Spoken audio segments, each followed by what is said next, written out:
So now, good afternoon, everyone. We are slightly late because of some of the technical problems. Now we are ready to prepare. Good afternoon to everyone. We are going to start this seminar, and as you know, we are conducting this webinar for the last several months. Hello. And it is a continuous basis, and it is a continued medical education program conducted by the GD Memorial Homeopathic Medical College and Hospital, Homeopathic Science Congress Society, and the Homeopathy 360, in collaboration with the BJAM people who have supported and provided their platform WebJam. So I thanks all, and without getting delayed, I am just welcome our chief guest, Dr. Ramji Singh sir, who is here today to grace the occasion with his for the inaugural sessions. Thereafter, Dr. Bipin Jain, who is the today's speaker, will be speaking on the clinical cases of the pediatrics. So it's essential because pediatrics is one of the very sensitive type of the patients are there. We have to be observations, we have to do lot of investigations and case taking process, and then finally arrive at the medicines. So without wasting time, I will request Dr. Ramji Singh sir to please inaugurate this session and with your kind blessings. Dr. Ramji Singh sir.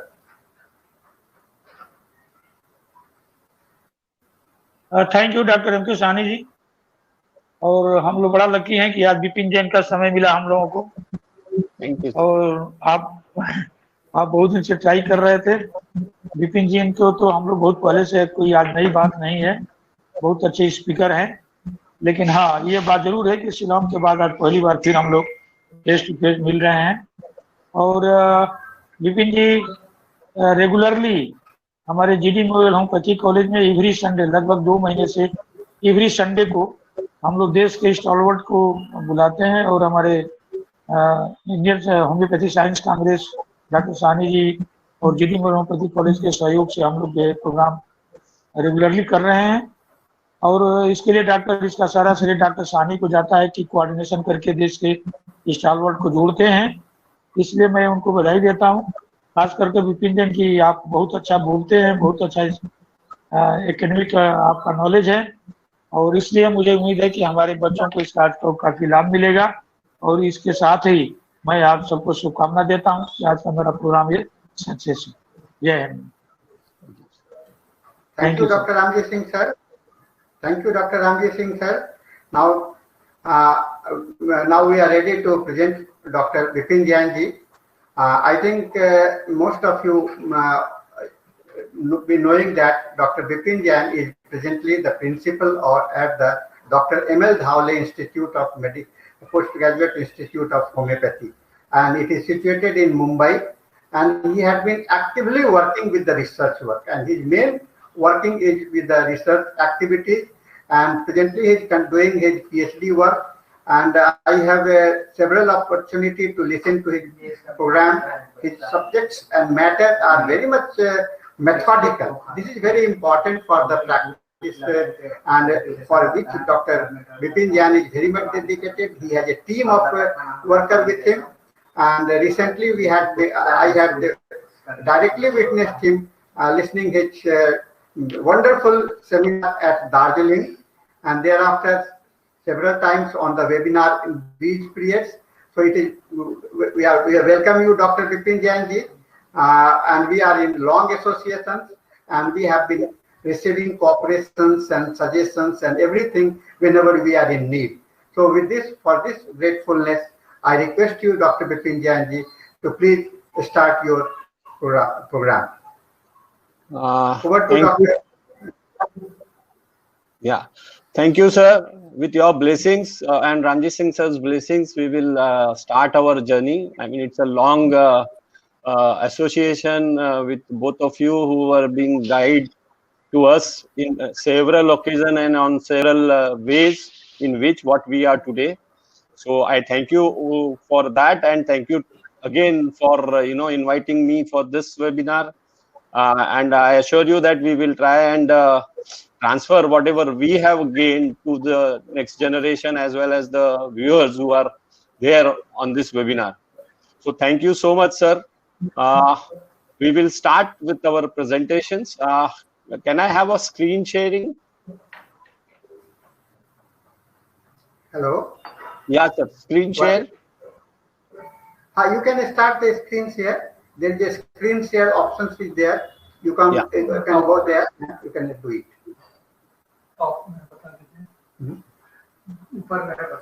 Screen share is in the top.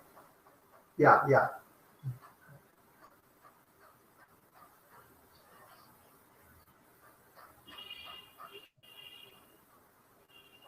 हमारा voice बंद कर दिया ना।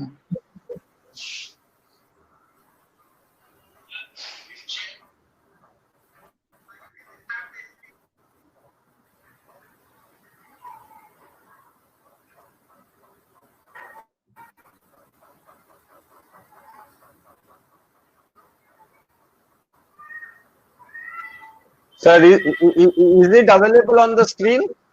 It is visible, sir. Now it is visible, sir. Visible my presentation? Yeah, your presentation is visible, sir. Okay, sir. Thank you.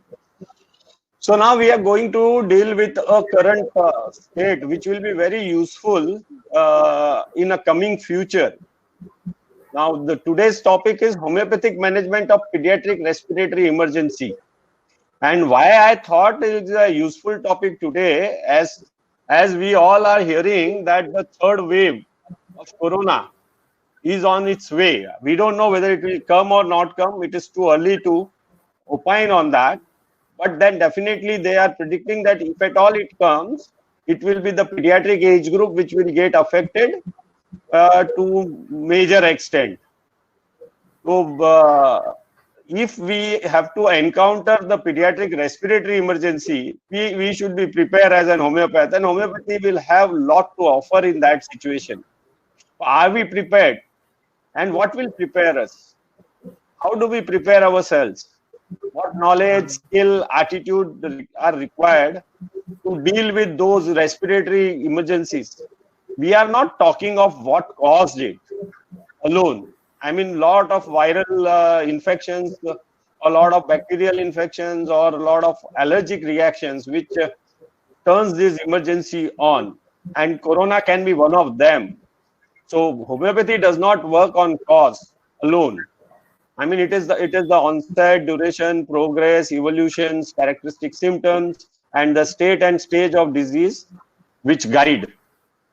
So from that perspective, this is the right time to understand what is a respiratory emergency in pediatric age group. How do we equip ourselves to deal with those respiratory emergencies? What knowledge, skill, and attitude one should acquire.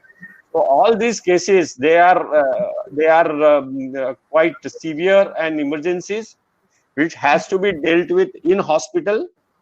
So this will also help us to prepare our homeopathic hospitals to deal with these emergencies and prepare ourselves. So let's move. What are the primary objective of today's webinar? It is understanding respiratory distress in children. So what constitutes the respiratory distress or a respiratory emergency in children? Learning to assess, how do you assess that distress or emergency and hence the treatment strategy? Role of hospitals and ancillary management in the respiratory distress in children, and understanding the clinical state and prescribing totality in emergency or under distress. Learning how to assess the susceptibility and posology in distressful state or in emergency. Understanding the remedy response and evaluating the scope and limitations of homeopathy. I mean, till what and how and till when one can continue with homeopathy, or we can seek support of other pathies if at all required. What I will do is we will go to the case number 1. A 3.5-year-old male patient brought by father in casualty of our hospital. This is our homeopathic institutional hospital at 11 a.m. on 2/2/14. This is Sunday morning. Please let me know, are you able to see the video and the sound of it?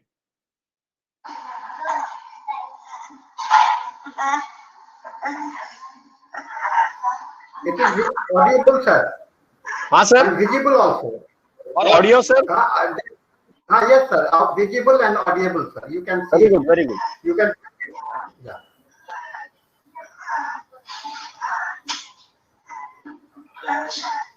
Please observe the respiration, the distress, and the emergency.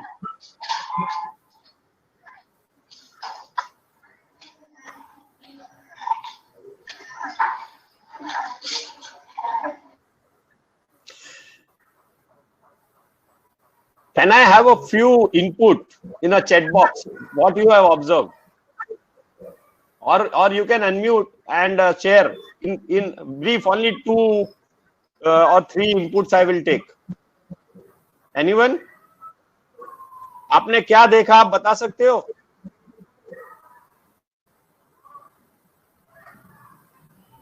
Yes, any. They will not be able to speak.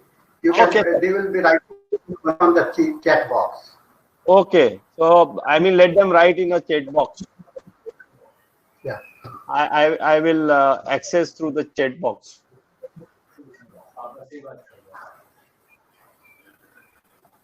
It will better, sir. You continue. Okay. At the end, you can do it. These things. Okay, so we will go ahead. So it is. Hello. One student is saying increased repeatedly replacing the labor rate. This is the line he has written. Okay, very good. Child is difficult in breathing. Yes. Chest Okay, infections. Sir. Yeah. The request is please go on observing, because what sir has said in the introduction, that what is important in children's cases is, observations. So here the preliminary data, it's a 3.5-year-old male child whose father is a passenger vendor, is 31-year-old, brother is 6 years and 1 year, mother is 28 years old, and he belongs to poor socio-economic class with 8,000 to 9,000 per month income. His complaint started after eating cold banana eaten 2 days back, cold food, and has recurrent complaint from cold food, cold drink, and cold water. So the cold water bathing. So this is not, these complaints are recurrent as far as he is concerned. This time it started with coryza. Discharge initially whitish sticky, then thick yellowish, and now again whitish sticky after taking allopathic treatment. He had taken allopathic treatment for 2 days, and now he lands up at our casualty with this problem. On first day, after 3 to 4 hours, started with mild cough and gradually increasing. So cough has started on the first day itself, and cough has increased gradually. He has cough with breathlessness and audible wheeze. Probably that wheeze was audible. I suppose the sound was there, which is aggravated at night after 9 p.m. Aggravation lying down and lying on abdomen. According to father, patient stays with him when ill and also becomes quiet during illness. He sleeps on father's abdomen, and also father pats his back to give relief. He had perspiration on forehead during cough, appetite decrease, thirst for sip of water half to 1 hourly, stool passed, urine passed, sleep disturbed due to cough, wakes up at night, coughs and cries, and then tries to sleep again, cough with dullness and with less activity. Now this is a comprehensive representation of complaint in location, sensation, modality, and concomitant. See how the things have started with cold and now settled down in the chest with the audible wheeze. Patient had bad breathlessness with the cough, with dullness, with the increased thirst with a small quantity, and he desired company. Okay, with the cold aggravation in all forms. So recurrent complaints of cold and cough every 1 and 2 months is a history. when he was quite small. He was admitted at our hospital 2 years back with the bronchiolitis, and he was treated with Sambucus nigra at that time, and he was completely better. After that, he ends up now again. Pulse is 110, respiratory rate is 54 per minute, with normal is 20 to 30 in that age group. 11 kg weight, discharge is whitish thick, respiratory system bilateral Krabs plus, Rankine plus, SCR, ICR, intercostal retraction. Those are the muscle retraction which you have observed, no?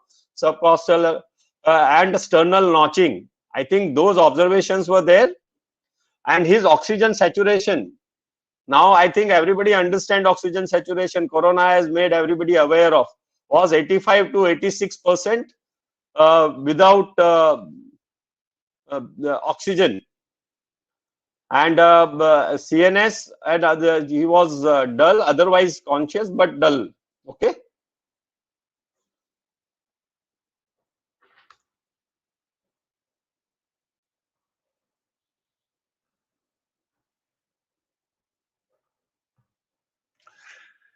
So now let us understand what is respiratory distress in children. We have seen no respiratory distress this child has come up with.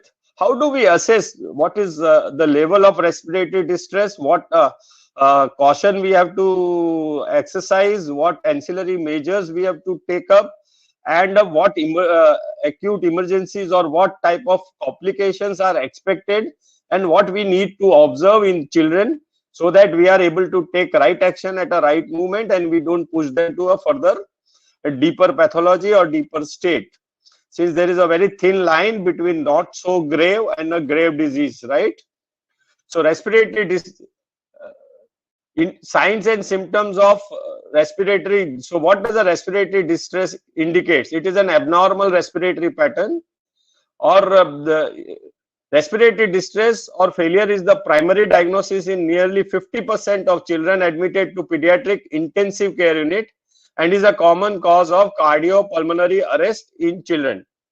So it is one of the common cause, as well as 50% admissions in pediatric intensive care unit. The children with respiratory distress get admitted. So impending respiratory failures due to lung disease is a respiratory distress where the children get admitted with, and what it characterize with the rapid breathing or a tachypnea, exaggerated use of accessory muscles, as you have seen in this video. You have seen the retractions of all the muscles, which are very clearly available as far as adult is concerned, and it has got increased compliance of the chest wall, which is less in children. That is why it is so much clearly visible. What are the signs which indicate respiratory distress? They are nasal flaring, which we have seen in respiratory also, no, flaring of this ala nasal. That is one of the sign of respiratory distress, and you will see remedies below that which covers the respiratory distress in their pathophysiology. So you can go to Batra Medica and also see the tachypnea, the chest wall retraction, the stridor, the grunting, the dyspnea, and wheezing. The magnitude of these findings used in judging clinical severity of respiratory. How do you judge how severe is a respiratory distress? So respiratory distress arises from a derangement in pulmonary gas exchange. When the body undergoes distress, I mean in a simple language, when there is a problem with the pulmonary gas exchange, that means the exchange of carbon dioxide and oxygen, when there is an issue there, the problem happens. And how? What are the four principal derangements which can cause this? Is an hypoventilation. There is a diffusion impairment. So there is exchange impairment. There an intrapulmonary shunting. That means there is a intrapulmonary pathologies like pneumonias and other things which does not allow a blood to get oxygenated. Then ventilation perfusion mismatch. So increased respiratory rate and effort suggest a mechanical problem with the lung. What are the etiology of respiratory distress? It involves airway obstruction, which may be extrathoracic and intrathoracic. So parenchymal lung disease and non-pulmonary conditions constitute them. So airway disease like asthma, acute bronchitis, and foreign body aspiration, that is airway, means the way through which the air comes and air goes. So increase carbon dioxides, that stimulates chemoreceptors and that causes respiratory distress. The other diseases which are more pleuro and parenchymal diseases, which are commonly available, are pneumonia, bronchopneumonia, pneumothorax, emphysema, and pulmonary edema. And this causes increased carbon dioxide and decrease oxygen. So your oxygen saturation, which again stimulates the chemoreceptors in addition to parenchymal damage, and that causes distress. So this is a mechanism in short. Change in the blood constitution of carbon dioxide and oxygen stimulates the chemoreceptors which are there in carotid bodies, which then inform to the brain, and then again it brings in the action of accessory muscles of respiration to cope and to change and bring back the oxygen and carbon dioxide at the normal level. So how do we suspect children with the impending respiratory failure? So rapid assessment of adequacy of ventilation, including presence and vigor of how severe are the respiratory movement, what is the breathing rate, whether the cyanosis is there, or whether the signs of upper airway obstructions are present. A child with grossly inadequate respiratory effort or complete airway obstruction will die unless ventilation of the lung is restored immediately. So you can understand the severity and the urgency with which one has to act. Special attention must be paid to the patient's state of consciousness. Now this is another parameter. Hypoxia means less of oxygen, and hypercarbia, more of carbon dioxide, frequently cause lethargy and confusion. So any person with respiratory distress or emergency with lethargy and confusion, remain alert. It may alternate sometimes with agitation, so more aggression and irritability. Now you will see a lot of these concomitant symptoms emerging in a lot of our remedies, where you have dullness, drowsiness with respiratory distress, or you may have an extreme increased sensitivity, agitation and irritability. So they are part of hypoxia and hypercarbia processes. So what is an initial rapid assessment should include? It includes the identification of children with respiratory distress, rapid assessment of respiratory status, identification of children who require immediate intervention like life-threatening, brief history while emergent treatment is initiated. So history as fast as possible, as brief as possible, so that you can start with the treatment, and try and keep child calm and comfortable. Detailed history should obtain after stabilization of the child. So one history which forms an important is trauma, the change in voice or hoarseness which happens in croup or laryngotracheobronchitis, with onset and duration of the symptoms, history of foreign body aspiration and ingestion, what are the associated symptoms in terms of fever, cough, vomiting or choking, any exposure to specific toxins, infections or allergens, say previous episodes of same disease or asthma or certain respiratory distresses, any underlying medical conditions of history of asthma or sickle cell disease. The basic investigations, diagnostic test should confirm the diagnosis, and the other investigations are X-ray chest, CBC, ABG. So if available, immediately has to be done, and the electrolytes and random blood sugar. The treatment of these depends on cause of the respiratory distress, severity and response to initial therapy. So initial therapy, as far as allopathic line of treatment is concerned, I mean oxygen is a common for everyone. The plain water or saline water nebulizations anybody can do, but adding bronchodilators and antibiotics is what they do immediately. Along with that, they even give steroids. And there are other methods, so which we have learned during COVID, which is usually were available, but we were not so consciously using them, is a non-invasive methods of ventilation, and finally intubation and ventilators. So oxygen support and IV fluid is a first line of support immediately.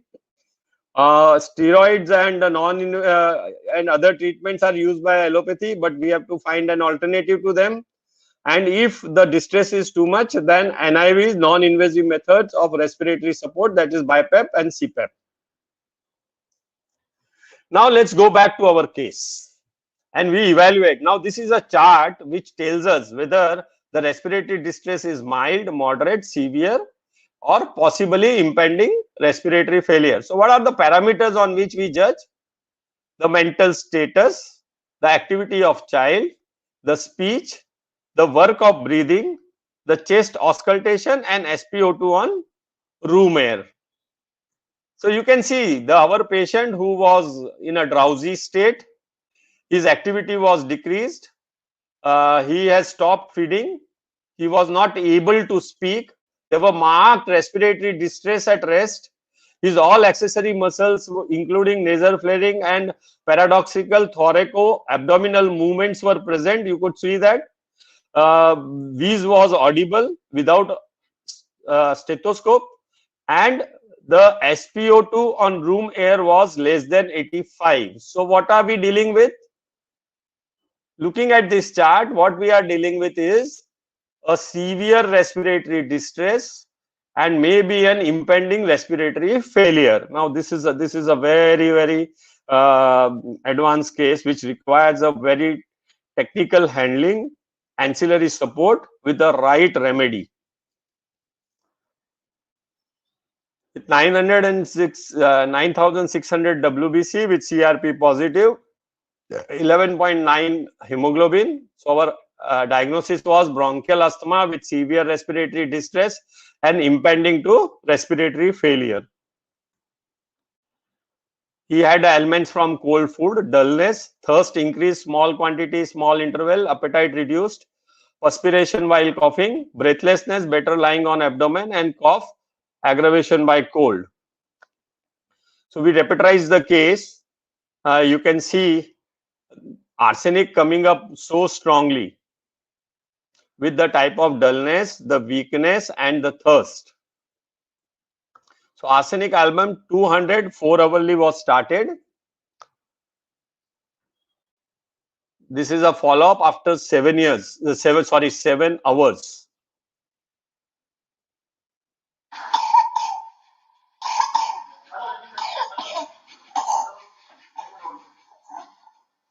And patient is only given oxygen and homeopathic treatment. So there are no allopathic treatment. But you can see the face, you can see the amount of distress which has lessened, even though child is still in a severe state. But respiratory distress is definitely better.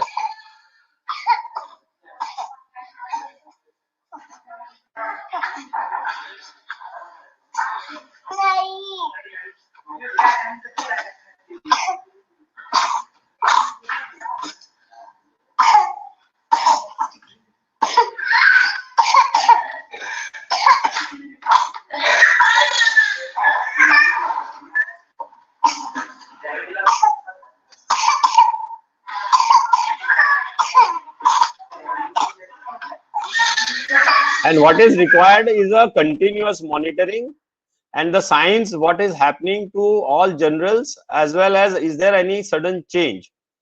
So at 7 p.m. The dullness was better, appetite improved, he asked for some food, breathlessness was better, temperature was 101.2 with RR was 68 per minute, 148 per minute was heart rate. The respiratory findings were same, but what improved was oxygen level at room temperature, which was less than 85, improved to 90%, and oxygen was given at 1 liter per minute to maintain the normal SpO2 more than 95. Okay. Now this is after 1 day. Now you can see dullness is better, appetite improved, thirst improved, breathlessness improved, temperature normal. Respiratory rate now has come down to 44. The respiratory muscles, the use of accessory muscles have come down. and SpO2 without oxygen was 95%. So oxygen was stopped. You can see the change.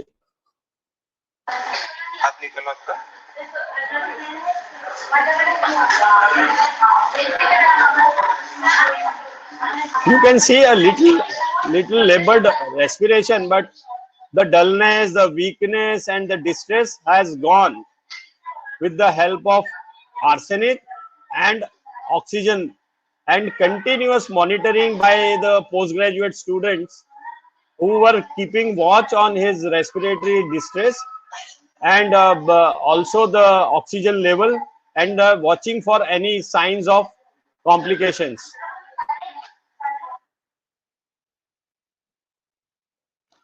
Okay, the next day evening, good, normal, breathlessness better. There was some temperature which had come up, so your the heart rate and the respiratory rate had gone up little, but Ronchi has improved.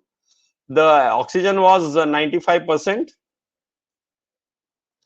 and this is after 2 days. We continued the remedy.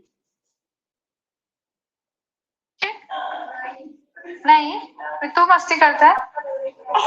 हाँ? कौन मस्ती करता है फिर? मेरे को नीचे उतर के दिखाएगा?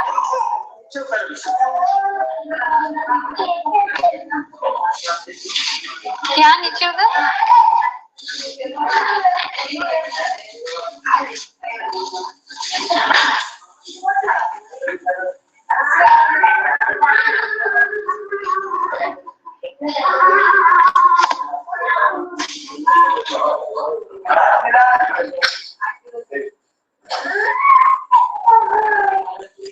वीडियो नहीं की?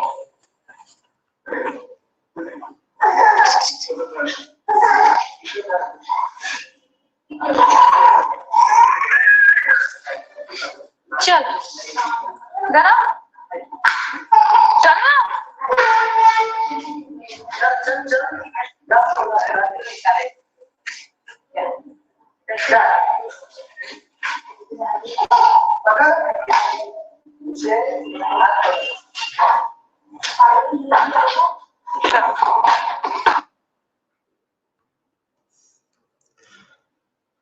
There was still some Ronchi remaining, but respiratory, the SpO2 and the respiratory rate had already settled. So we discharged him with his constitutional remedy Kalikam, and the follow-up, he was completely all right.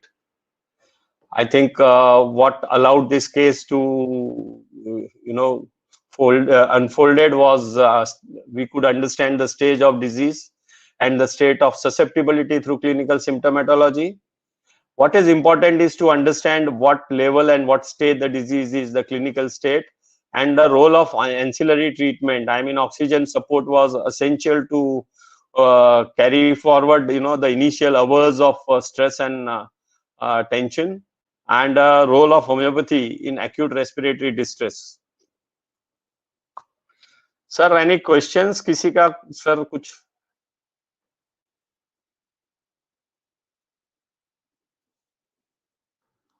कुछ minor questions थे। हाँ sir. Nebulisation क्या होता है, तो मैंने उसका हम लोगों ने कर लिया। ICU क्या है, तो ये सब तो माइनर था, इसके मैंने रिप्लाई लोगों को दे दिया है। Okay sir. वो nebulization with saline water, it is just a water and not anyway medicated.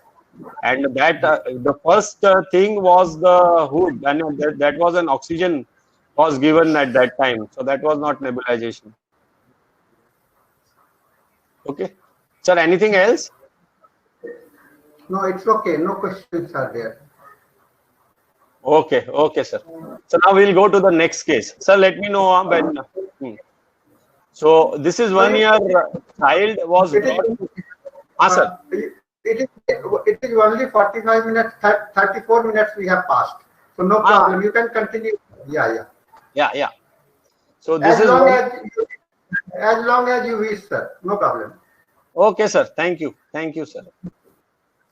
So 1 year old child was brought to casualty with complaint of cough with difficulty in breathing, and feeding has reduced. Now please pay attention to all those criteria and the table which we have seen. So please pay what are the criteria in those tables of assessing the respiratory distress. So what we are seeing is cough with difficulty in breathing and feeding reduced. He did not sleep whole night, dullness, and there is some agitation, that means irritability. Now you can see the day 1 in casualty.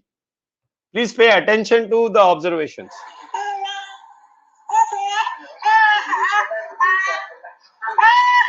See the restlessness, irritability, and the voice. See the sound of the cry.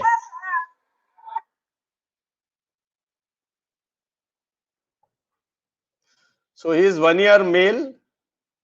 He came on 11/11/16 at 3 p.m.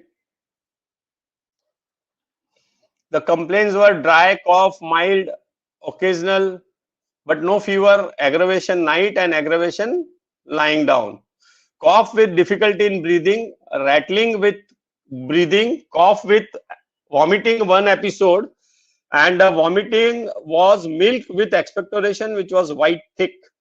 Sleep disturbed due to cough. On 11th, the cough with vomiting 2-3 episodes, expectoration thick, yellow, sticky. He developed a fever with continuous type and moderate grade. It was the cough was aggravated with crying, coughing, and night. So he did not sleep whole night. So dullness was there and a lot of irritability, which was there at the fever during. Appetite reduced, thirst reduced. On 11/11/16, since morning and since afternoon, cough was same, mild watery coryza, fever without chills, and a lot of irritability, fever during. 5 kg weight, 100.8 temperature, pulse was 176 per minute, and you can see respiratory rate, which is 76, which is normally is 20 to 30 per minute, and SpO2 without O2 is 92 to 93%. I think now we are in a much better state to understand all these parameters after Corona, because Corona has taught us a lot of these things in last 1 year. And now we can, properly produce the evidence what homeopathy can do in such states. On examination, there were cramps in upper zone, mild ICRs, SCR, that means retractions of the chest wall. So accessory muscles have already in action. There was a dullness after coughing, crying on approach. Once you approach, he was crying, and there were crankiness. I can tell you it is very difficult to gather data. Since I am supplying you the direct observation, it looks really easy.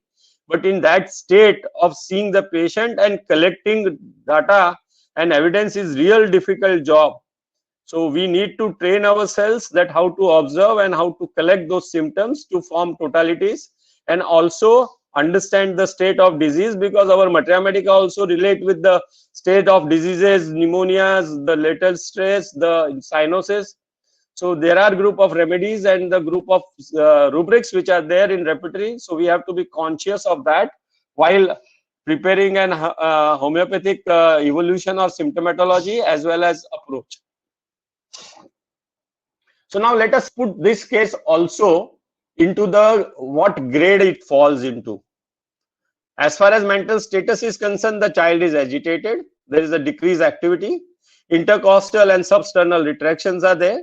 91 to 94% is an SpO2 on room air. So primarily, if you put it, it is moderate to severe phase of respiratory distress. So diagnosis, he was diagnosed as failure to thrive at 4 months of age. 5 months of age, he developed pneumonitis, that is a past history as a right lower lobe. 7 months of age, he had got a febrile convulsion. So the past history is quite alarming, which talks about a dominant tubercular activity. 15,800 is a total count with the dominant neutrophils, with platelet count is 5,29,000. and CRP negative.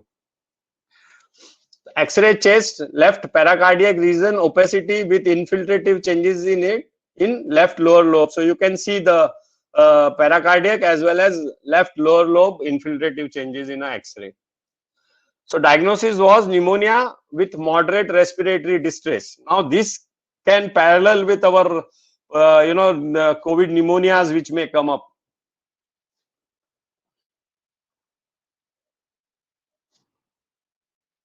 Okay, so depending upon the presentations, aggravation night, the sticky discharge, cough leading to vomiting, and the type of pneumonia, the patient was prescribed Coccus cacti 200 4-hourly, and you will see the video after 2 hours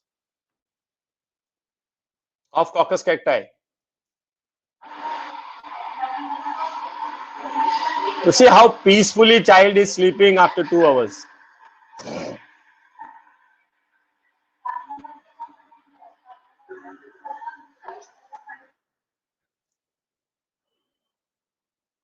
Okay, so the cough has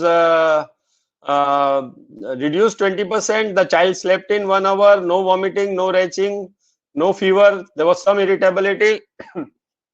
Appetite and thirst was a very short time to assess. The respiratory rate has reduced to 62 to 70. SpO2 has further little improved. The Krebs were there. The respiratory distress were present, and Coccus cacti 200 4-hourly. We continued. For follow-up video after 24 hours, I mean, this is the evening video. The morning is better 30%. It was more at night, disturbed sleep, but patient could sleep. The previous night, the patient could not sleep. So this night, with in-hospital patient could sleep. No vomiting, only retching were present. There was some irritability and one fever spike had come, which improved. Appetite has improved. The respiratory rate has further reduced. So range was 46 to 64. SpO2 has almost come back to normal. The Krebs were better in 24, in a evening to morning. The accessory muscles have improved. So we continued Coccus cacti. Now you can see the evening, the cough has improved. No vomiting, no fever, irritability reduced, appetite improved. The SpO2 remain almost normal. Some respiratory distress were there. The Krebs were there. Minimum amount of distress is available. And this is the video which you can see after 24 hours.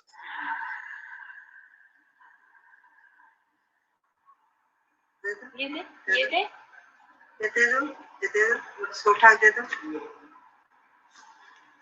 इसको You can see the dullness has gone, the irritability has gone, the respiratory distress have gone.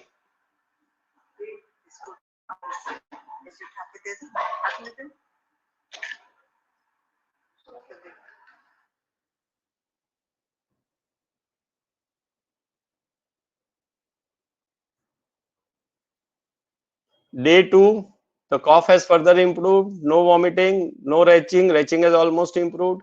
There was one episode of fever, but which came and went. The appetite improved, the respiratory rate is further stabilizing. The Krebs were there on the right side since it was pneumonia, so it is a resolving pneumonia. So Krebs are going to go up. The cough will take some time to improve because of the resolution of pneumonia. So cough has now gradually improving. The fever has disappeared. The respiratory rate is stabilizing. The Krebs have reduced. So now gradually the resolution of pneumonia also is taking place. Now you can see how the generals have improved, the mentals have improved first, then generals have improved, and now the local signs also have started improving. So it is a right remedy which is going in a right direction. Okay, so now you can see the within a 3 days, now we are talking of pneumonia, and in a 3 days the cough has 70 to 80% better, and all others, and now you can see the respiratory rate also has come down from 28 to 42, and SpO2 is 99% at room air. Occasional Krebs, so Krebs have now also started dissolving.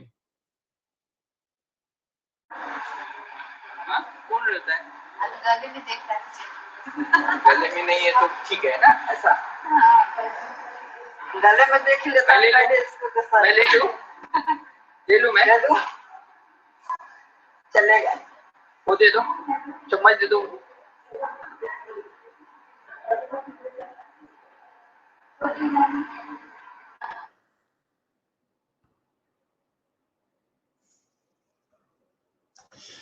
Day 4, patient was discharged with almost normal respiratory rate with SpO2, and there were no complaints. So characteristics with concomitant and modality in history helps in coming to similimum. Understanding low immunity with moderate susceptibility needs moderate potency with frequent repetition. Since you have seen the past history, so immunity was quite low, but then there were some characteristics which were available, so which helped us to resolve this case. Okay, sir, any questions on this case? On the first case, there was question Sir. which came later on. Sir, they have asked why you have prescribed arsenic. They also suggested that it may be the carbohydrate works better. No, but yeah. See, whenever there are characteristics available which belongs to a specific remedy, so susceptibility demands that remedy. Now, the state has not come of a carbohydrate which has got more sinuses, coldness, and impending failure. So, for the impending respiratory failure, carbohydrate is not the alone remedy. There are many remedies, including even arsenic. So how do we differentiate all those remedies? Depends on the symptomatology and characteristic symptoms available at that time. So you can see the symptomatology of carbohydrate, what happens, what is the type of cyanosis, the peripheral coldness, and the general state. Compared to that, now you can see this patient. So we differentiated on that level, and we have to differentiate based on these observations in IPD at the bedside. That's good, sir. But why you prescribed in 200 potency 4 hourly? Yeah. Reason for that. Since there were characteristics available in that case, so we thought even though the disease entity was progressing, but then the susceptibility was little in a better shape.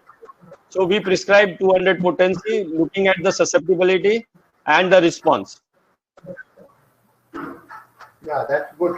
And then one student is asking, is it possible that a Calicarb can be thought of in this case? Sir, what is that? Calicarb. Calicarb is? Calicarb in this case, in the where you prescribe arsenicum. So whether the Calicarb can be thought of in that case? Yeah. In what situations you might have thought about that? I mean, see, the Calicarb will come up with its own symptomatology of, the lying down aggravation, rocking amelioration, sitting down, then the type of backache which accompanies with the type of perspiration, weakness. So Calicarb again come up with its own totality. Yes, Calicarb is indicated in spasms, in the respiratory spasms as well as pneumonias. So, I mean, the state and the differentiation remains qualitatively based on the symptom totality and symptomatology. Since the children, there are very few characteristic symptoms are available and very fine thread of differentiation. And that also in an emergency, in a OPD where there is a limited history available. So whenever we get such characteristic symptoms, we go for that first. Okay, sir. Sir. Yeah. You proceed further. There was no question. Can you explain something about the Cochleus cacti? Yeah. What is it, sir? That the medicines you prescribed in the second case. I mean, totality. You want totality? No, they want. Why you thought about this cactus? Okay. Coccus cacti. Coccus cacti. If you read Coccus cacti, I mean, it has got more of a dry hacking cough, which and the harsh cough, which the child goes on coughing and vomiting. Now, vomiting is a culmination of coccus cacti with the sticky and stringy discharges. So, vomit also is a sticky and stringy with a characteristic night aggravations it has. So when we saw that presentation, you see, we took the evolution first day, second day, third day, and we realized that child has got tendency to cough and vomit was sticky and stingy with yellow, and it was night aggravation where the child couldn't sleep. So on those indications, the coccus cacti was prescribed. Okay, sir. Yeah.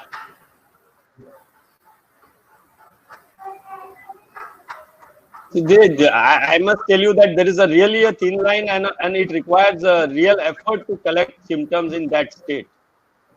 And the most of this work are being done by students like who are listening to me from your college. That these are all student work, which they do it. We just do the work of forming totality and prescribing as a consultant.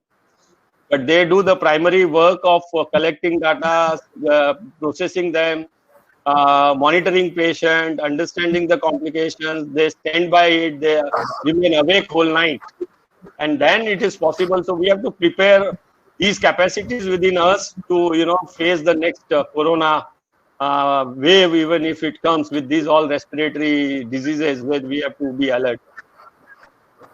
So it is a young generation which have to now get equipped, and this whole presentation is dedicated to them. Okay, sir. You can proceed with the third. Yeah. This is a third case. This is 4-year-old female who was admitted. I mean, this was a Diwali day. I recollect when I had received a phone call on 29/2015 at 10 p.m. The 4-year-old female reports to again casualty. She had dry cough on and off in short bouts since 1 week. Today morning, patient woke up dull and drowsy, not responding to verbal command and only responding to painful stimuli. Even if she is awake, but she doesn't respond. Difficulty in respiration, better by lying on right side with severe distress in morning. Has not eaten anything since morning and patient is thirstless since morning. History of similar complaint 1 year back. She took nebulizations and no other medical documents brought. So what had happened at that time? Now, this is interesting. I mean, you look at the findings. SpO2 without oxygen is 85, 86. With 4 liters of oxygen with hood is 92, 93. And 4-year-old girl with respiratory rate 100 and pulse rate 140. You see how less is a difference. We'll see. Bronchi 3+, intermittent wheeze, abnormal thoracic type, severe indrawing of the abdomen during respiration, sternal notching, SCR++, drowsy, but not responding to verbal command, intermittently responding to painful stimuli. I'll show you the video.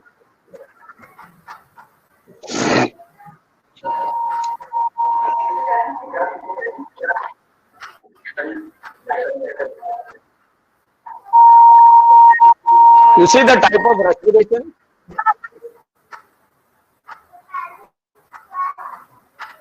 Full-term normal delivery, birth weight was 2 kg, baby cried immediately after birth, immunizations done, mother's obstetric history was taken, 11.9, 9,800 is the WBC, 11.9 is a hemoglobin, with neutrophil 62, HGT 117, and X-ray test had hyperinflation of lung. Now let's assess the assessment of severity of asthma. Now can you see child drowsy, unable to eat, unable to speak, marked respiratory distress at rest, all accessory muscles involved. These might be audible without stethoscope, and SpO2 is less than 90. It was less than 85. So bronchial asthma with severe respiratory distress with impending to respiratory failure. Now this is a standard allopathic line of treatment.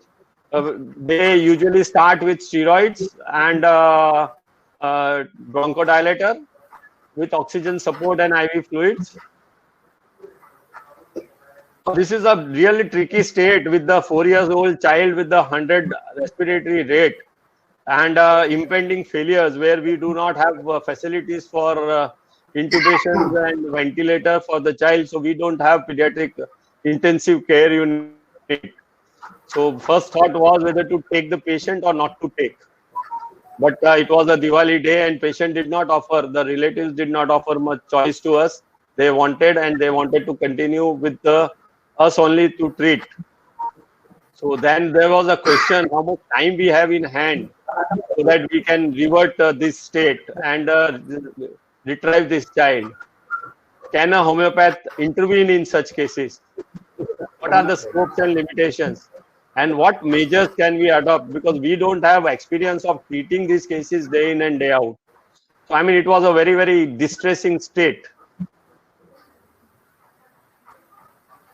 And how can we be more effective? Because there is hardly, there is a very thin line between grave and very grave. And with impending respiratory failure, the child can succumb at any moment. So we took the decision that there is no choice, but then we also could see some good symptoms. So we said, no, let us give her a support of IV fluids and oxygen, and we will start with the treatment. So we made a very, very brief and very brief, whatever symptoms briefly available. This is 2 hours in a ward. Can you see the respiration? You can see the pointer. You see how rapid is the respiration?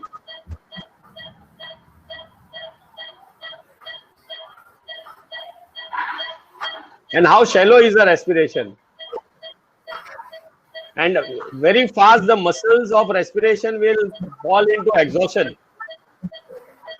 And child may get into respiratory failures and may need support respiratory, so may need a ventilation.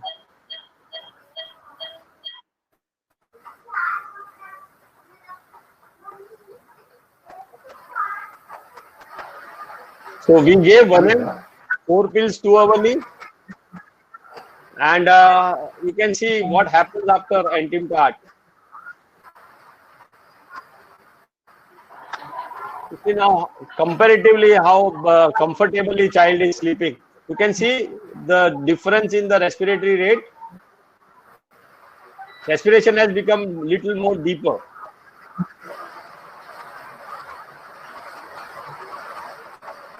Now these are the small signs which helps you to see the remedy response, whether your remedy has acted. Can you see the respiratory movement and how peacefully the child is now sleeping? This is not drowsy state.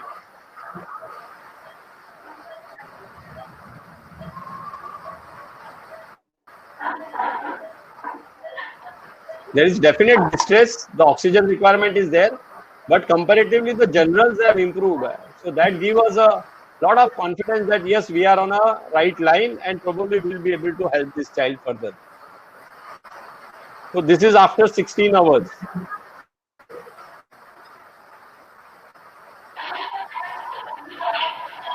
Please concentrate on respiratory movements, the peace. You see how comfortably now those distress has gone to quite an extent. All those muscles, accessory muscles are not that active, and child is comfortably sleeping after 16 hours.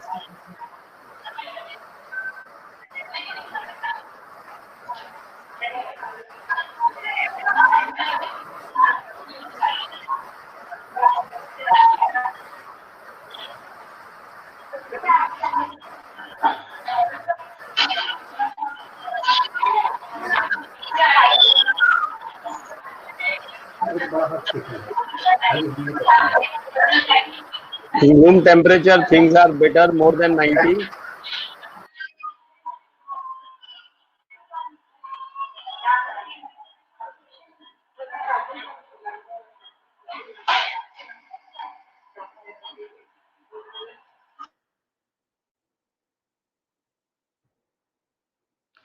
Okay, this is after 16 hours. We will see what happens after 24 hours. Patient is on antimtat. Can you see the muscles? This is a normal, almost normal respiration.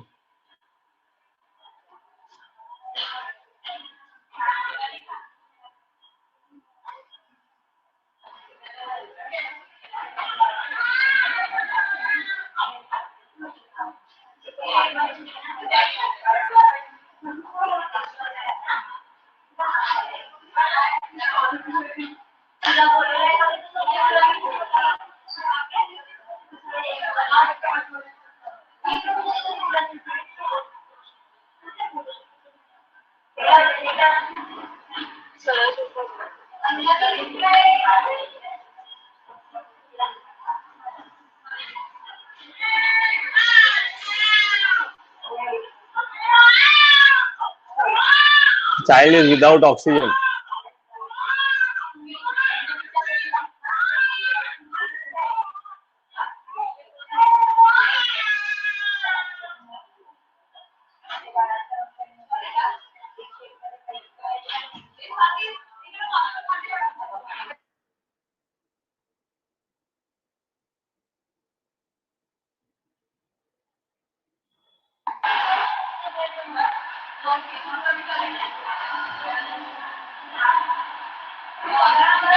Can see almost.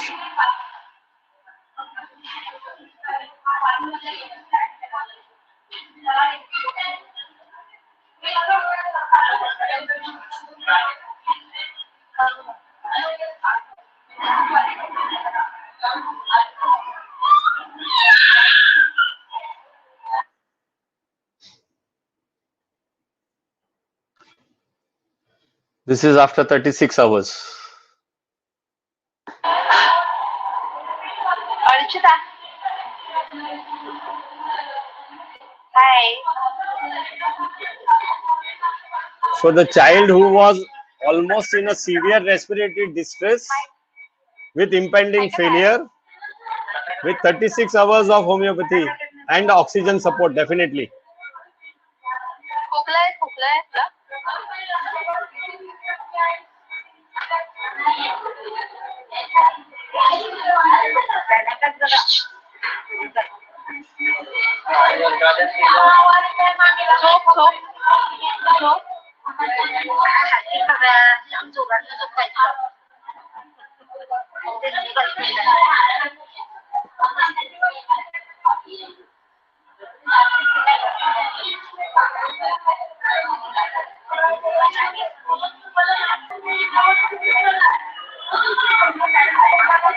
Smile है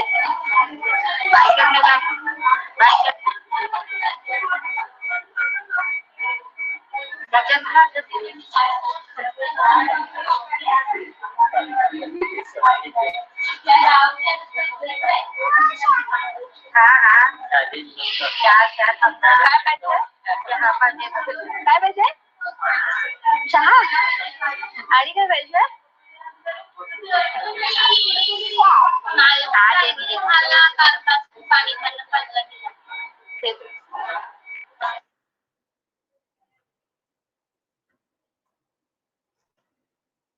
So the condition on discharge, normal temperature 24 RR, SpO2 at room temperature was 98% and everything was normal. So exact clinical diagnosis, precise stage of disease and its exact course of illness, because there was sudden decline. This was very, very important, which we also consider, that the child in only 12 to 16 hours has gone from a normal, very mild case to severe impending respiratory distress. So suddenly going down to the chest. Understanding the importance of clinical knowledge, what has helped is an ancillary measures like plain nebulization and IV fluids, observations during emergency cases. You need a good emergency setup and clinical monitoring. Emergency setup means you must have good oxygen support, maybe a non-invasive ventilatory support, and trained students and a nursing staff who will monitor them and who will also know that whether the case is progressing in a positive directions or there are no response or there are difficulties, right? And there also, case taking during emergency, how to extract totalities in emergency, correlating the clinico-pathological things, and assessment. And susceptibility assessment is very, very important, so that you can, this case was going at a very rapid pace. That is why we choose still higher potency 1M and a little more frequently to get over the pace of the disease and to revert the whole process. And as a physicians also we learn that how much anxious and how much stress we also go into while managing such cases. You need to manage your own anxieties, but definitely you can manage if you have got a proper assessment of clinical data as well as a reliable team. It was a reliable team which was responsible for such cases to be treated only with homeopathy, and the importance of clinical monitoring in IPD setup. Sir, any questions? Sir, why you have selected Antim-Tart only on 3 symptoms, whereas some other medicines were there also? Yeah. So what we see, the first thing was how fast it went into the chest. When child in a less than 24 hours before had just mild coryza. So it is the rapid pace at which it settled in a chest with the extreme dullness, thirstlessness, and the involvement of the chest. Those were the symptoms on which Antim-Tart was prescribed. Because on those indications, there were no other remedies which matches with the pace of Antim-Tart. No, it is being written rapid settling down in the chest. One is asking patient symptoms, but sir, in this case, patient was unconscious. Huh? So, the patient was unconscious. Whether this patient was unconscious?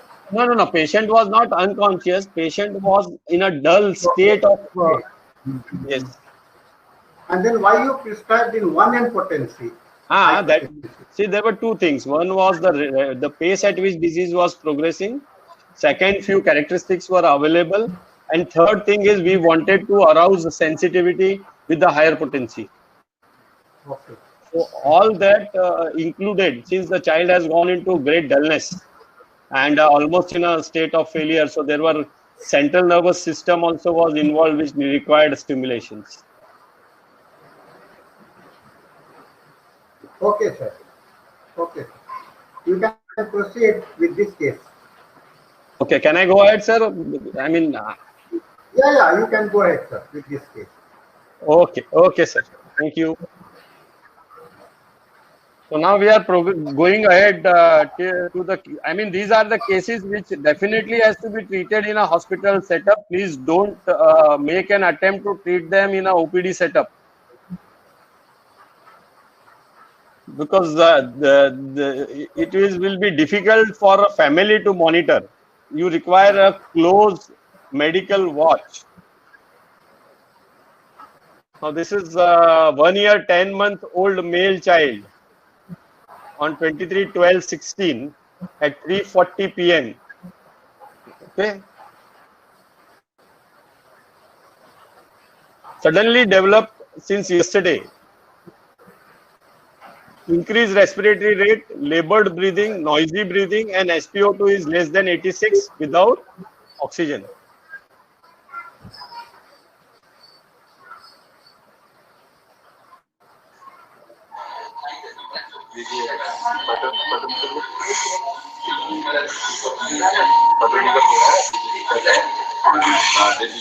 Look at the type of respiration, the noise.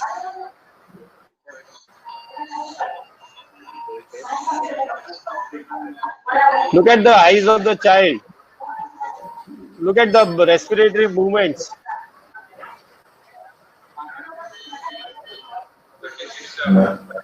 Very blank look of a child with such a respiratory movements.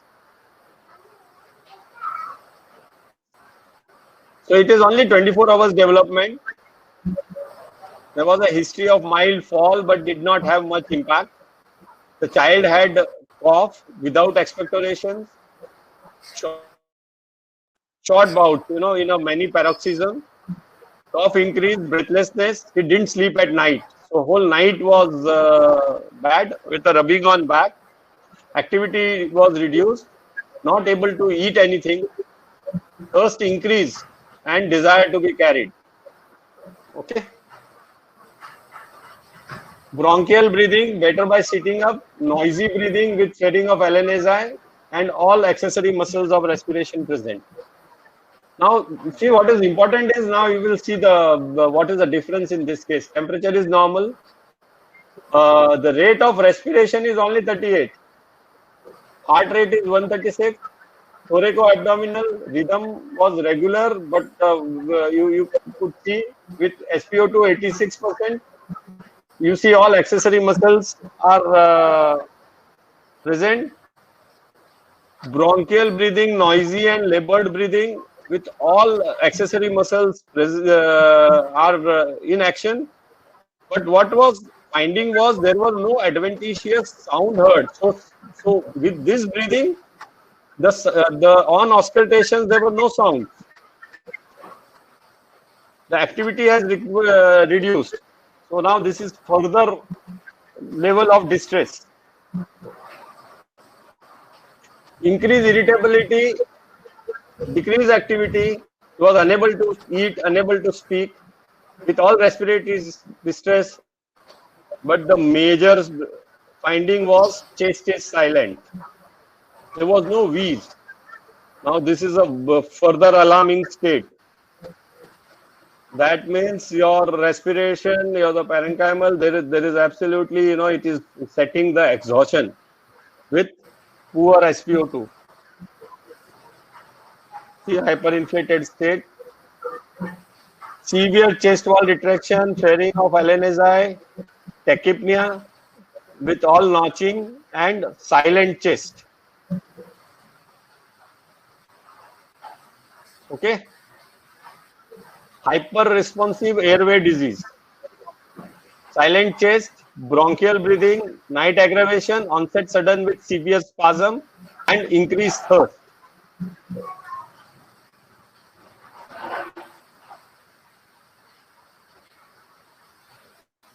Dyspnea, sensation of spasmodic contractions when coughing.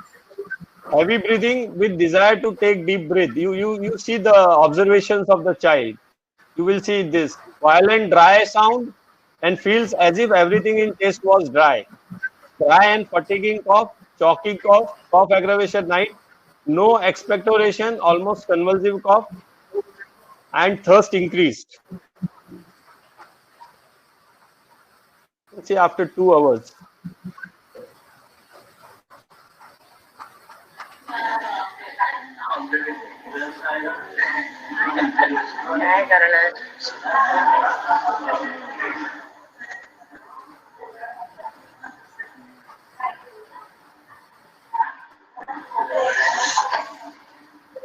Main म्हणजे ते harsh साऊंडच नाही आहे ब्रीथिंगचा.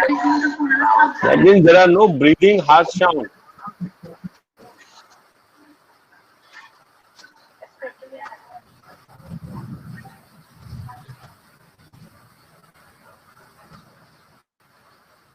So within 2 hours, little sleep disturbs. There was some, there was visible amelioration, but we can't say. But what was important is return of rhonchi. Occasional rhonchi came back. So you can see respiratory rate further increasing. So we continued Moxol. and nebulization on plain normal saline. Second day, the breastfeeding increased, so he started having food. The cough was better. He slept at night. Distress with noisy breathing is 30% better. 102.8 fever once came. Rhonchi has increased. Bilateral bronchial breathing was there. The SpO2 without O2 was 92 to 93%, and with 1 liter oxygen 97%. The RR was stabilized. Sternal notch and accessory muscles also started improving.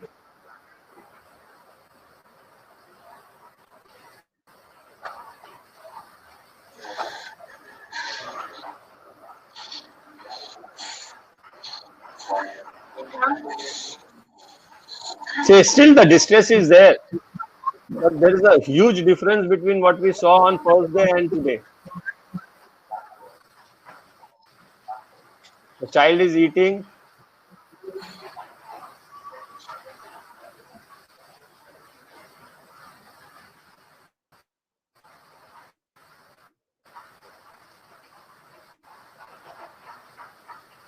Normal respiration, no temperature, normal SpO2, respiratory rate has settled down to normal, appetite improved, and mild cough.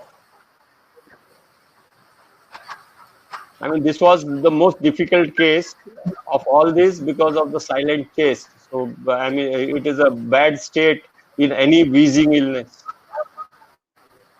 So, we tried to connect with the type of cough, the aggravation night, the fatigue, and we could prescribe based on our clinical assessment and observations.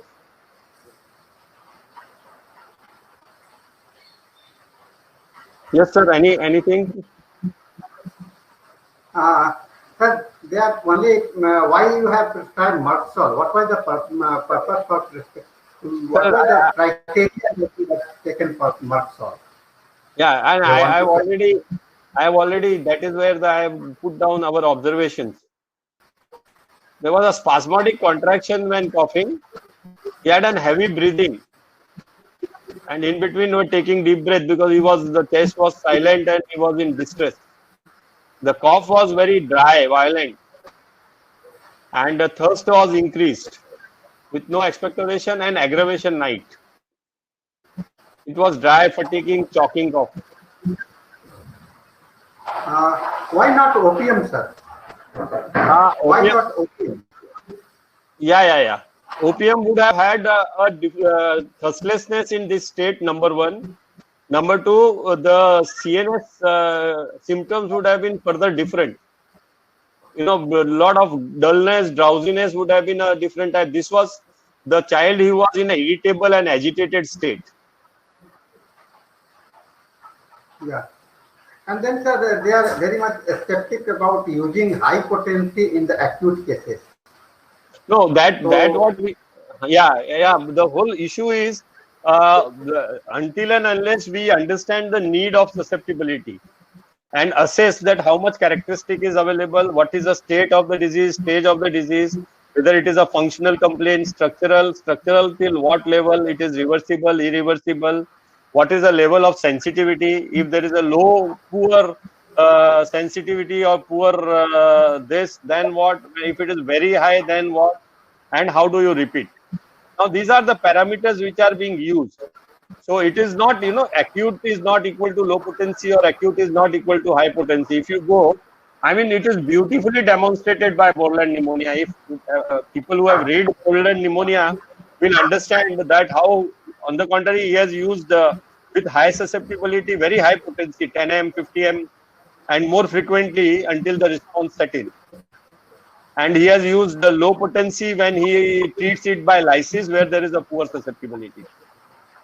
So it is all decided by susceptibility, and the repetitions, we can even take help of Roberts, where he has described the type of repetitions required.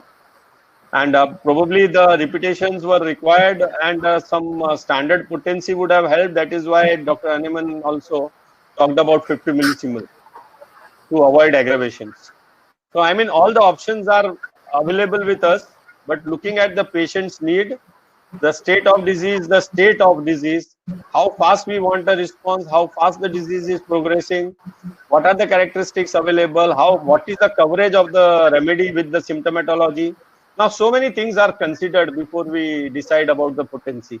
So there are no standard correlation that acute low, acute high, chronic low, chronic high in that perspective.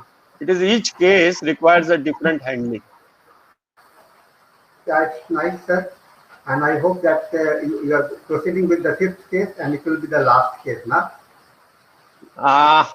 Yeah, hope so. I mean, you can tell me anytime I can. So if people are exhausted. Is it the last case that you are going on to do? I think there is one more case probably. Okay, so what is, you may take, you may continue with this, sir. Okay, okay. This is a 5-month-old male child. You can see now this is important. Now people can make observations of this.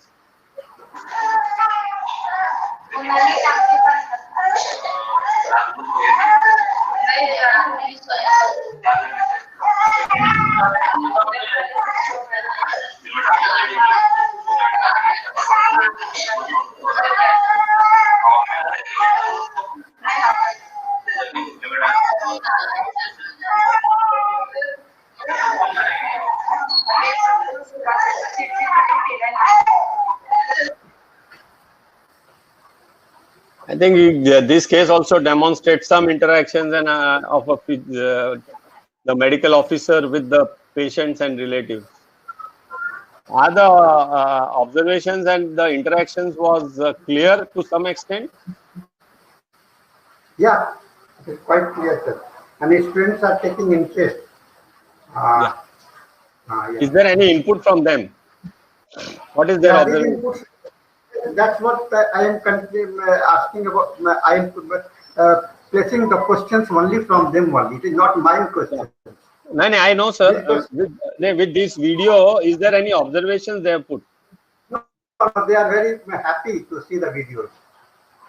No, the last video which they saw, are there any observations which they have made?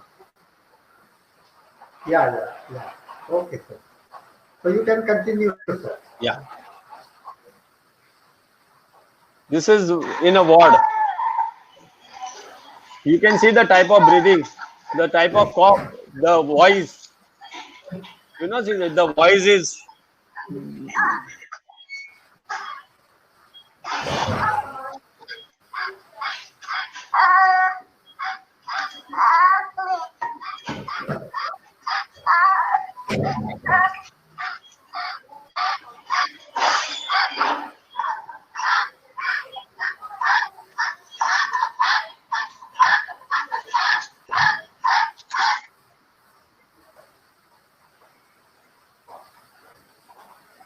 So 5-month-old male child was referred by a senior pediatrician with respiratory distress.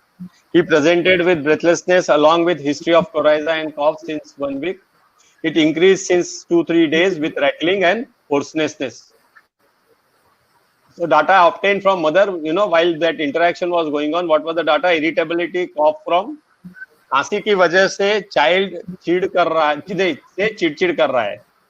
Irritability better bye rocking, झूले में डाल के हिलाने से सो जाता है. Sleep disturb due to cough, mother states that सोया नहीं रात भर खांसी के वजह से. Respiratory rate was 92 with 148. Cyanosis was not there. Accessory muscles you could see they were present. There were adventitious sound, the stridor and bronchi. The saturation was 90% without oxygen. Again, this was the case, we can fit all symptoms and we are seeing that it is a severe respiratory distress with impending failure. But what is the diagnosis? See, acute laryngotracheobronchitis with severe respiratory distress, grade 3, because the patient falls in that age category also. So it usually happens with the post-viral or with the viral diseases. So these were the LSMC, the cough, the hoarseness, the breathing, intermittent sucking, difficulty in feeding, aggravation lying down, upright position, and rocking ameliorates. So I think, I mean, we have learned this from first year BHMS, the remedy. So it shouldn't be a problem. Problem is managing. So irritability better by rocking, irritability from cough, obstinate complaints during, and difficult respiration. So we got SINA, which is very, very clear. We differentiated chamomilla and SINA, being carried and being rocking, the type of irritability and sensitivity. The irritability was not of a chamomilla's aggressive type or unmanageable. The child was better by rocking.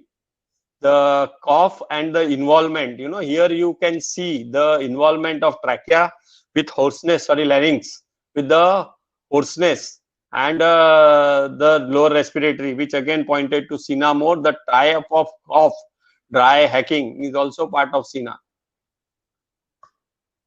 So after 4 hours, now you can see the video after 4 hours since we started SINA 1M 2 hourly.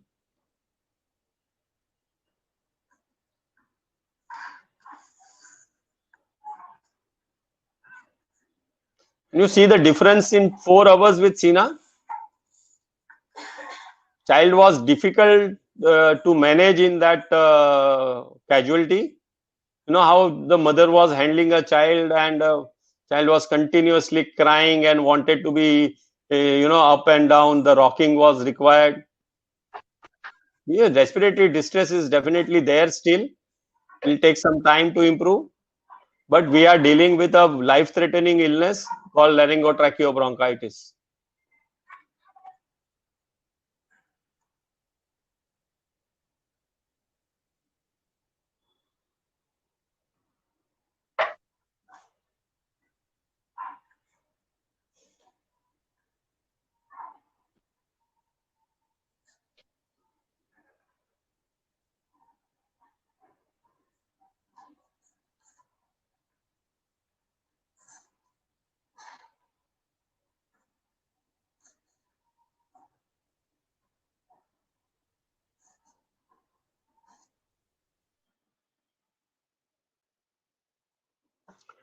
Okay. So you could see the gradually, you know, 11 p.m., then 3 a.m., and this is the morning 7 a.m. So almost maybe, you know, after 12 hours, irritability improved, restlessness improved, sleep improved, appetite improved, rattling was there. The respiratory rate, which was 92, which came down to 60, the SpO2 has improved, the CRAPs have improved, and SINA 1M 2 hourly continued. This is after 12 hours video.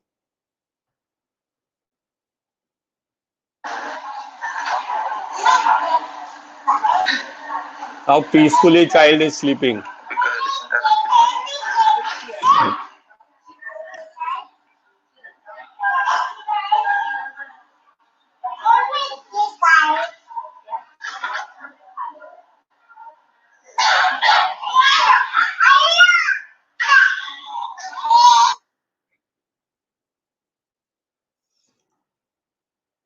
So on third day, you can see everything settled down. Yes, with respiratory rate which is coming down to 50, 96% of SpO2, 98 to 96 on room air, and all subjective. Child was comfortable. So I mean, these are all morning evening follow-ups. So by 11, everything was all right. The child's case was defined and he was discharged on Kalibai as a constitutional. The respiratory rate at the end was 40, 98% was SpO2. There were no CRAPs. The child was comfortable breathing, and I will show you the baby on discharge.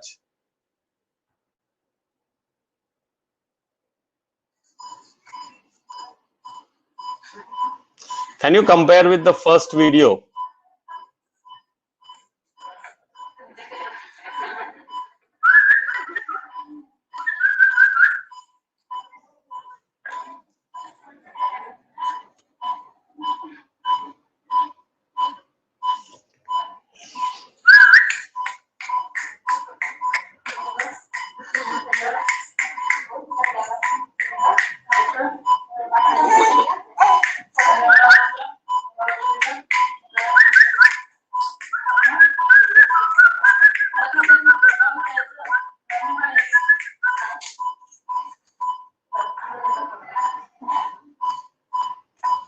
You see now, even he has gone to the medical officer.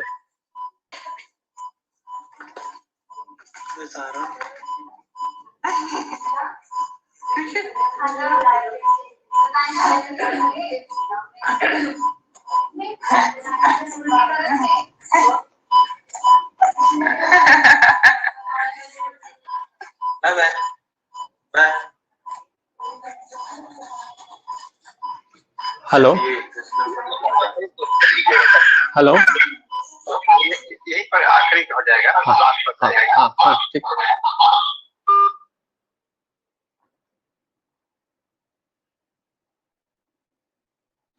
So I think we should end this journey. There was one case, but we have already dealt with a lot of issues as far as this is concerned. So I will conclude with the final slide. What are the learnings which are being, you need emergency facilities for this. You need complementary role of pediatrician, PG students and ancillary measures in exploring either to uncharted territory with homeopathy. Exploring the role of homeopathy in emergency of respiratory distress.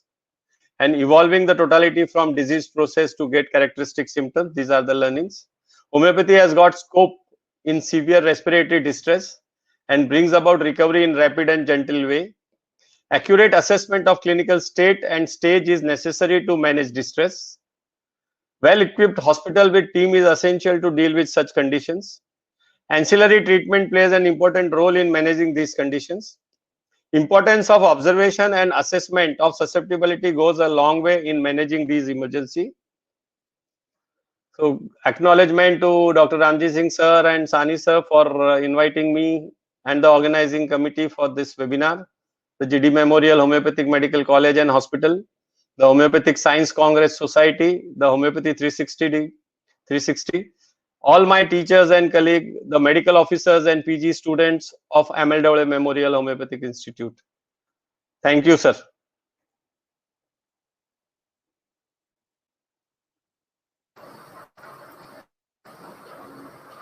Thank you, sir. Yes, sir. Any questions, sir? Yeah, it is very important that you have made very live presentations, and I hope I saw that most of the students were very much sincere. They have watched it very nicely, and lot of questions were coming. One question for the last case was that I think you have compared with the Xena and Chamomilla. Yeah. So it is already explained. Then they also some questions related to the high potency that you have also explained. Then some people thought about the spongia also. So can it be a spongia? It may be a spongia or not. See, the type of cough and location is spongia, but the type of irritability the child was exhibiting and the rocking, which was ameliorating, and child was able to sleep with the rocking. Now that is very characteristic of Xena. So they may come close to the type of pathology and the location, but what ameliorates and what pacify the child and the type of irritability child exhibiting is what is very, very characteristic of Xena compared to spongia. So what is the, can it be that will it be possible to use the selecting the medicine from the constitutional basis in this type of the OPD setup?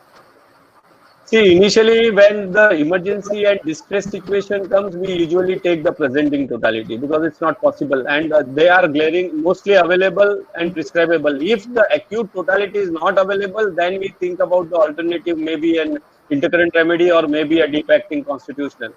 But in my experience, treating so many cases with distress, I mean, acute totality is majoritarily available, and we have been successful with indicated acute remedy. Once the acute settles down, then we take up the whole case and then we prescribe constitutional. I agree with you, sir.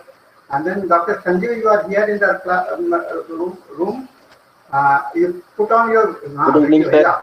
Yeah. Yeah. So, Hi. Sanjeevji, Hello. Yes, sir. always here to assist us. And then it was a nice presentation, nice questions were there. The students were very enthusiastic about the presentations. They had a light learning.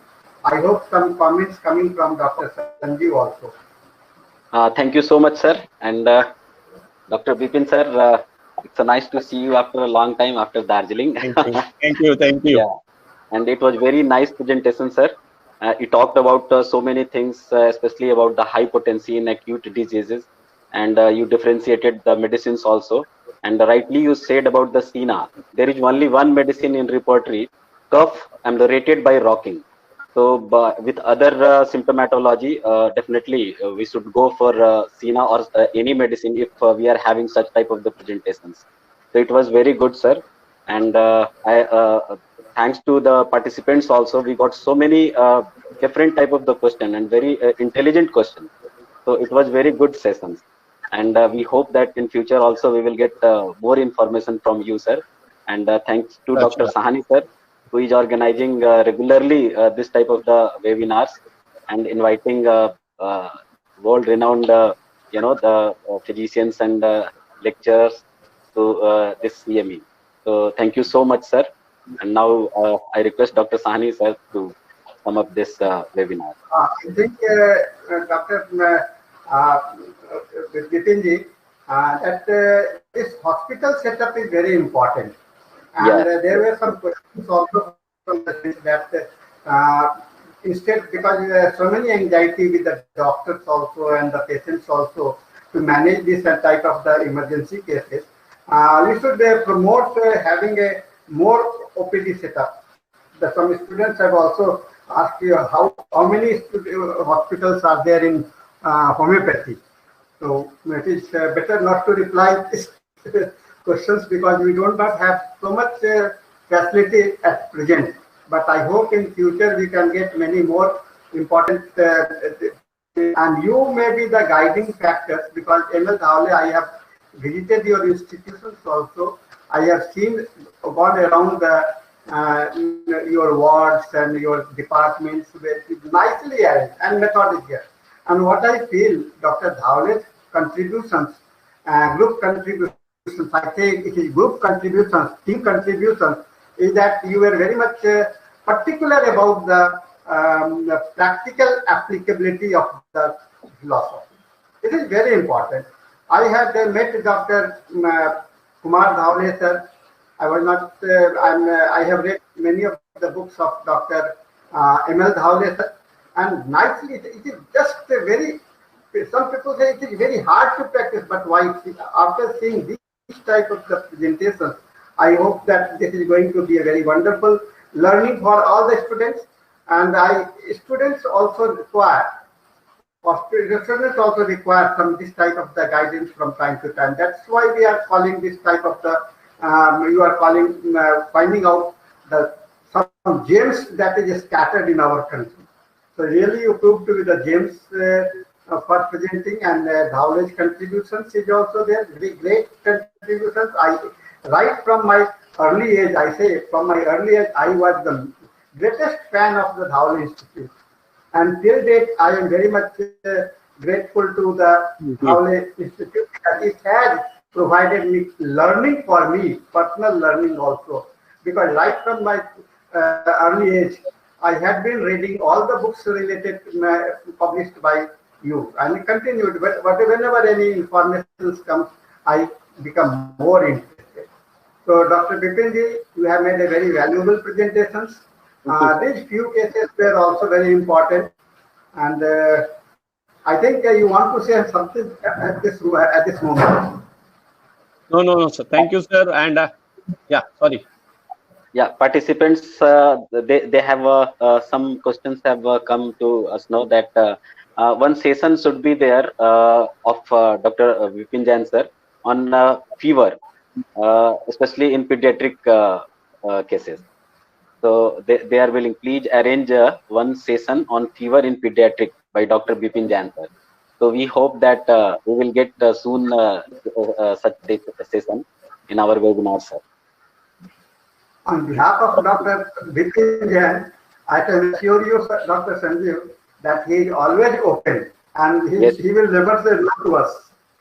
He will never say no to us.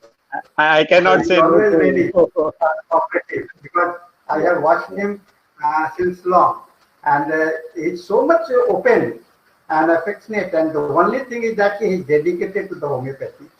So this is the only thing that has made us in a close association with these organizations.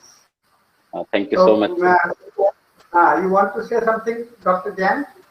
No, sir. Thank you. It was very nice being associated with all of you, and with all your blessings. Now we are working. So it was your guidance and directions and blessings where we are today. So I thank you all. And see, what is important for the student is to remain and stick to the basics rather than, going into air. Just have to. You have seen these cases. I have not used any fancy medicines. They are common medicines which are being used on day-to-day practice. But the trend is of going into very rare and too rare and then going into the flight is not going to help. We have to have you master the basics and then you fly wherever you want so that you can come back and land on, safe ground. Otherwise, just flying and not able to land back is going to be dangerous. So all commonly coming medicines we miss because we search for something which is very, very, attractive and very fanciful medicines, which should be discouraged for the students. They should concentrate on the basics. They should learn the primary observations, making simple totalities, going to repertories, referring repertories, going to do the differentiation by referring standard books, and then work and see what happens rather than working with. So I would request you also, sir, wherever possible.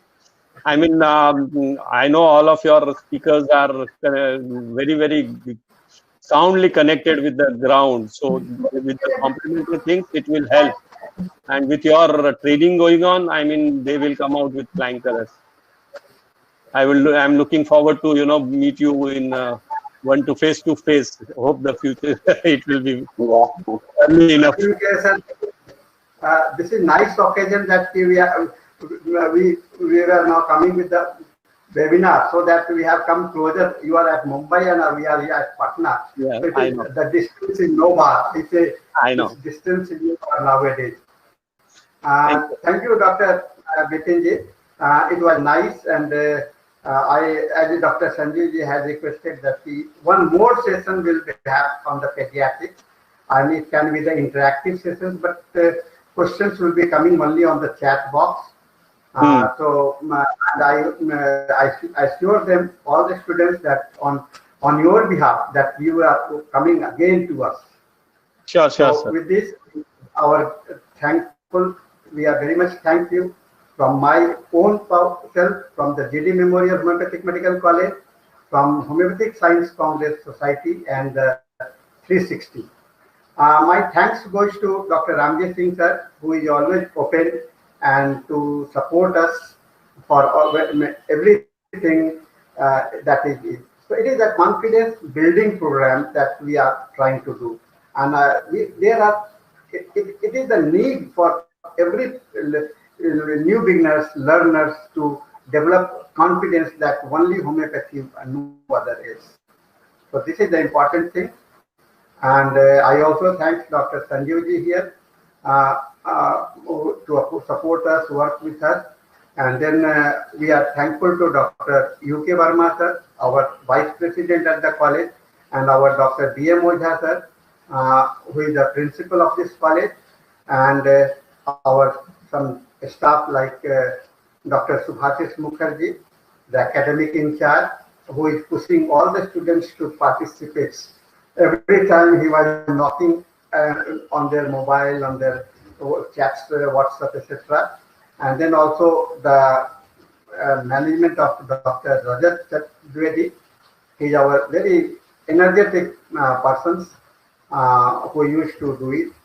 And last but not the least, my thanks to Manish Jan. And from the core of my heart, I am always very grateful to Manish Jan ji, then Mr. Kuldeep Jan ji, from the B Jain people. They are like both of them, both of the whole entire Jain family is like a family member to us. So I'm always, and they are always open. They never say no to us. This is very important, and we are blessed that we have the friends like them. We have the friends like Bipin Jain. We have the friends like this environment. So with this webinar and with the assurance from Dr. Bipin Jain to come again, हम लोग कहते हैं कि फिर मिलेंगे, है ना? हम लोग फिर आ ही रहे हैं, फिर आर्मी आस्ची बांग्ला में हम लोग बोलते हैं आर्मी आस्ची, तो हम लोग फिर से आते हैं और इसके साथ ही आज का यह वेबिनार जो है तो हम लोग का समाप्त होता है। Thank you. Now I am closing. Thank you, sir.